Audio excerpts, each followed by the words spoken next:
Fala galera, bom dia, boa tarde, boa noite, boa madrugada. Meu nome é Sidney Martins, sou professor de língua portuguesa aqui do LAC Concursos. É com extremo prazer que hoje nós vamos trabalhar a aula de pontuação. Assunto mega importante para as provas do concurso público. Detalhe, não é importante só para a prova do concurso público não, é importante também para vestibulares, para o Enem. Aí eu sei que criaram essa máxima de que na prova do Enem você não precisa saber gramática, mas imagina só como é que você produz um bom texto sem ter o pleno domínio da pontuação. Uma vírgula pode alterar completamente o sentido da frase.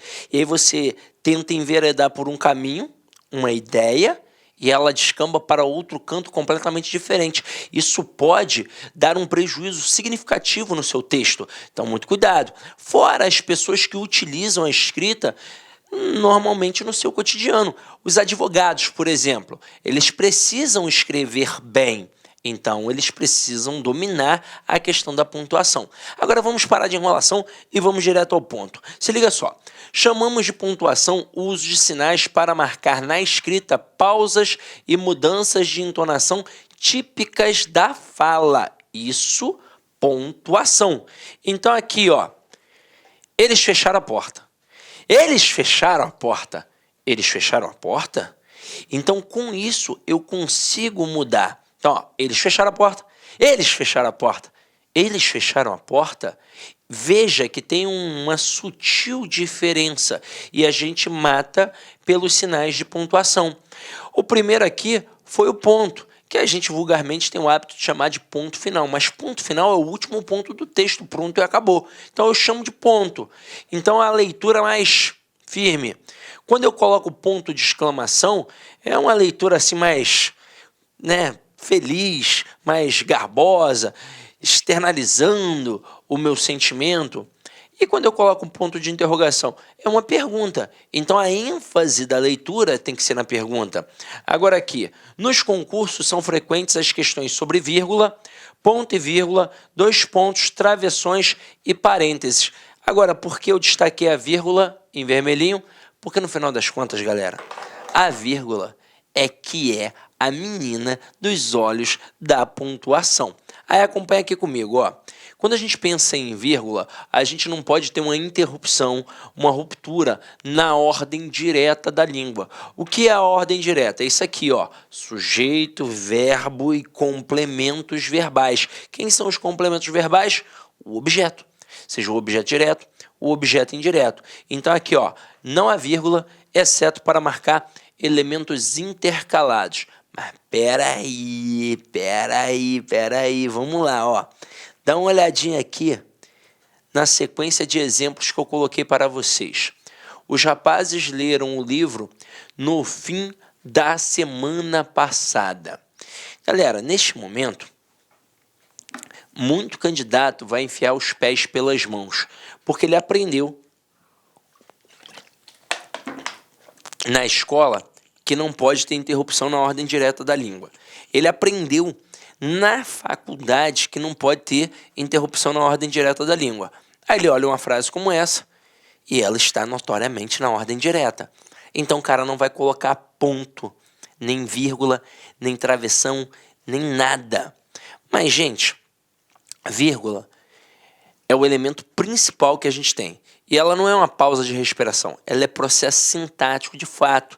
Agora, aqui eu posso ter sim uma vírgula. Eu posso ter uma vírgula depois da palavra livro. Só que é uma vírgula facultativa. Mas vamos entender isso melhor. Quando a gente aprende assim, ó. Não pode ter vírgula no sistema SVC. Mas vamos entender isso bem. Não pode ter vírgula entre o sujeito e o verbo e entre o verbo e o complemento exigido por ele. Quem é o complemento exigido pelo verbo? São os objetos. Aí a nossa tia lá da escola, ela explicou isso aqui muito, mas muito bem, porque ela fez assim, ó, sujeito, verbo, objeto e seus complementos. Neste momento, o que ela marcou? Marcou quem era o verdadeiro complemento do verbo, que é o objeto. Então, de fato, entre o sujeito e o verbo e o objeto, seja ele direto ou indireto, eu não posso ter vírgula, a não ser como na observação que a gente fez, que tenham estruturas intercaladas. Se não for o caso, não vai ter vírgula. E quando eu coloco estruturas intercaladas aqui entre o sujeito e o verbo e entre o verbo e o objeto, eu coloco, ó, duas vírgulas para marcar aquela estrutura intercalada. Uma vírgula sozinha, individualizada, não pode entrar aqui de jeito nenhum. Agora, quem é esse cara aqui? Quem são esses complementos? São os complementos adverbiais. Tanto que ela escrevia assim, ó. Ela escrevia exatamente assim, ó. Eu vou colocar sujeito, verbo, objeto e complementos adverbiais. Era assim que a nossa tiazinha lá da escola fazia. Aí, nesse momento, você vai reparar que esses complementos adverbiais, já que você estudou transitividade verbal, é só um algo a mais, é uma mera circunstância. E vocês sabem que essa estrutura não está presa a ninguém. Ela pode, inclusive, migrar na frase, ela pode ficar em qualquer local. Mas a posição original dos adjuntos adverbiais é no final da frase. Então, esses complementos adverbiais aqui são os adjuntos adverbiais. E a posição original deles é no final da frase. Quando isso acontece, entra o que a gente chama de vírgula, ó, facultativa. Então, eu posso ter ali uma vírgula facultativa. E o que significa dizer que é uma vírgula facultativa? Significa dizer que ela não faz a menor diferença. A sua inserção ou a sua retirada não atribui prejuízo gramatical nem alteração de sentido. Então, é a vírgula facultativa. Mas as bancas adoram cobrar este adjunto adverbial deslocado. E por que eles fazem isso? Porque isso é uma loucura. Por exemplo, os próprios gramáticos, eles não chegaram a um denominador comum, eles não entraram em consenso. Agora, qual é a primeira coisa dita dentro de uma gramática em relação a isso?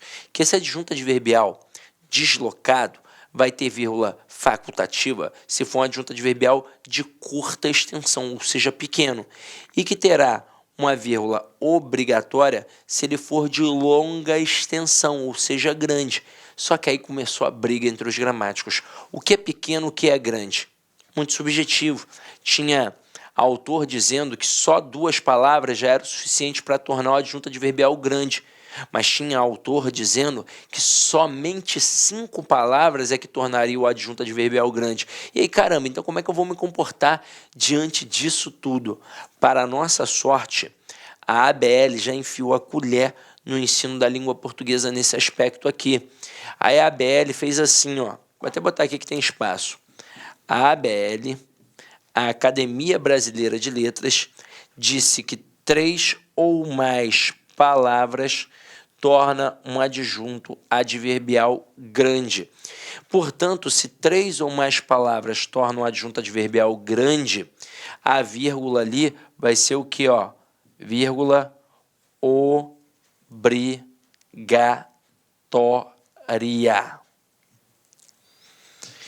Este é o posicionamento da ABL.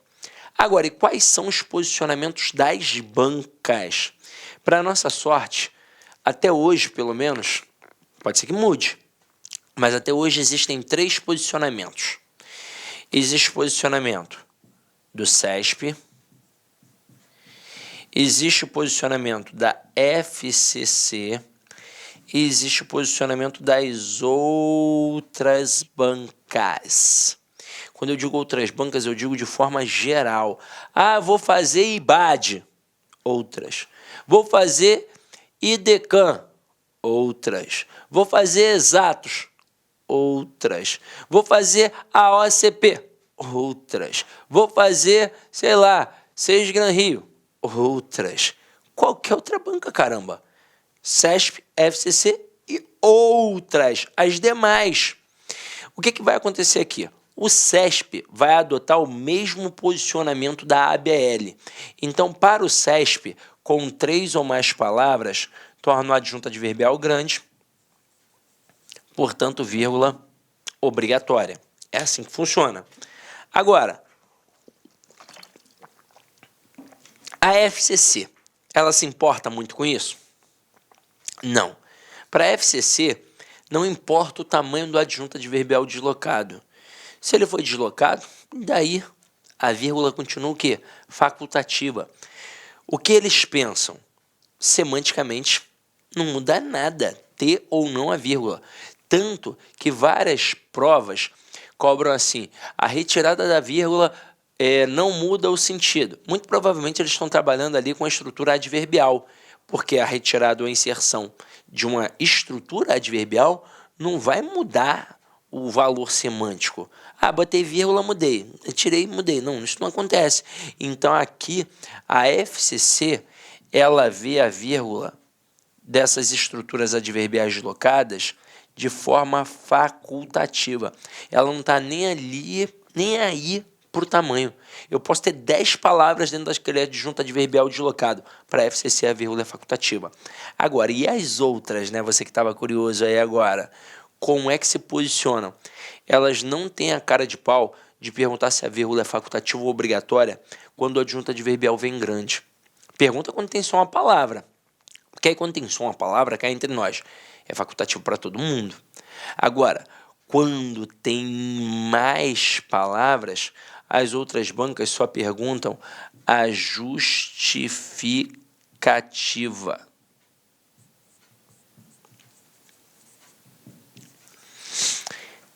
É assim que funciona. Anotou isso aqui? Então vamos lá. Seria mais ou menos assim, ó.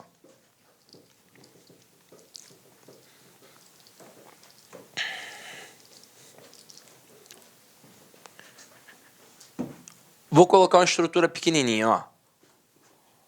Os alunos do LAC fizeram uma redação ontem. Vírgula não é processo sintático? Posso ter interrupção na ordem direta? Não. Então eu tenho que fazer uma análise sintática aqui rapidamente para dar uma olhada. Como é que eu faço essa análise sintática? Achando quem? O verbo. Então vamos lá. Quem foi que fez uma redação ontem? Os alunos do LAC. Então aqui eu tenho o sujeito. Entre o sujeito e o verbo pode ter vírgula? De forma alguma. Então aqui não entra vírgula de jeito nenhum. Ah, mas eu não posso colocar uma vírgula ali, Sidney, ó, entre alunos e fizeram, né, botando o do LAC entre vírgulas? Não, porque o do LAC não está ligado à palavra alunos. Alunos não é um substantivo concreto, então do LAC é um adjunto adnominal. Está ali para caracterizar que são os alunos do LAC e não de outro curso. Agora, naquele contexto ali, quem faz alguma coisa. Aqui no caso fizeram o quê? Uma redação. Então eu tenho um verbo transitivo direto que pede o quê? Um objeto direto. Aí, neste momento, eu também não posso colocar vírgula. Mas aí, ó, aqui no finalzinho, eu tenho um adjunto adverbial de tempo. Só que ele está na posição original. Neste momento, aqui entra uma vírgula que eu chamo de facultativa. Então, a vírgula aqui, ó, é uma vírgula facultativa. Uma vírgula facultativa. Isso significa que a sua retirada ou inserção não vai atribuir prejuízo gramatical, nem uma alteração de sentido. Mas só de saber que ali cabe uma vírgula, você já está anos-luz na frente de muito candidato, pois muito candidato nem sabe que pode ter vírgula ali. Mas como eu disse a vocês, as bancas adoram cobrar esse deslocamento. Então, se eu colocasse assim, ó, ontem, vírgula, os alunos do LAC fizeram uma redação. Neste momento, eu tenho aqui o verbo fazer, eu tenho os alunos do LAC funcionando como sujeito, quem faz alguma coisa, verbo transitivo direto, e uma redação, objeto direto. A aluno pensa assim, eu não vou interferir na estrutura sujeito, verbo, complemento, então tá tranquilo, não vou botar vírgula de jeito nenhum, mas peraí, este ontem, posição original dele, ó, lá no final da frase. Se ele foi deslocado, não importa se foi para o meio ou para o início da frase. O comportamento é o mesmo.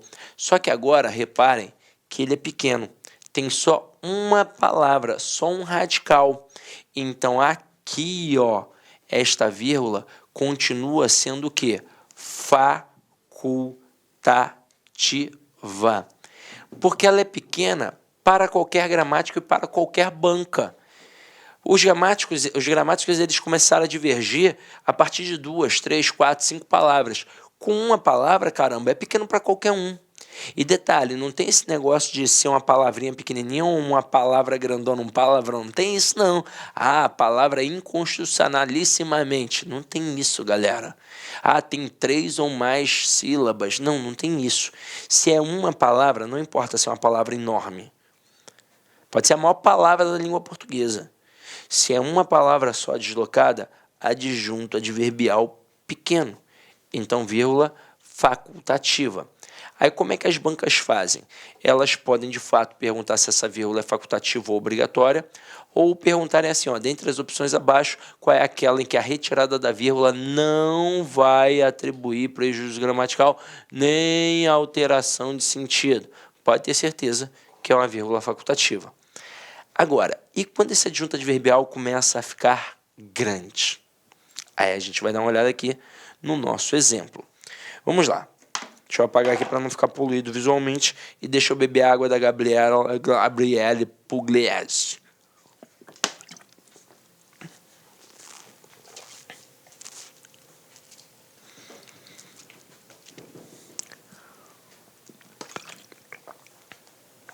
Ó, os alunos leram o livro no final de semana, no fim da semana passada. Nosso adjunto adverbial é enorme. Aqui, ó, verbo, quem é o sujeito? Os alunos. Então, entre o sujeito e o verbo, não pode ter vírgula de jeito nenhum. Nesse contexto, quem leu alguma coisa. É um verbo transitivo direto e o livro é o quê? Um objeto direto. Pode ter vírgula ali? Não, de jeito nenhum. Agora, essa estrutura toda enorme aqui, ó, no fim da semana passada. Isso tudo é um adjunto adverbial de tempo. Agora, ele está na posição original? Ele está na posição original.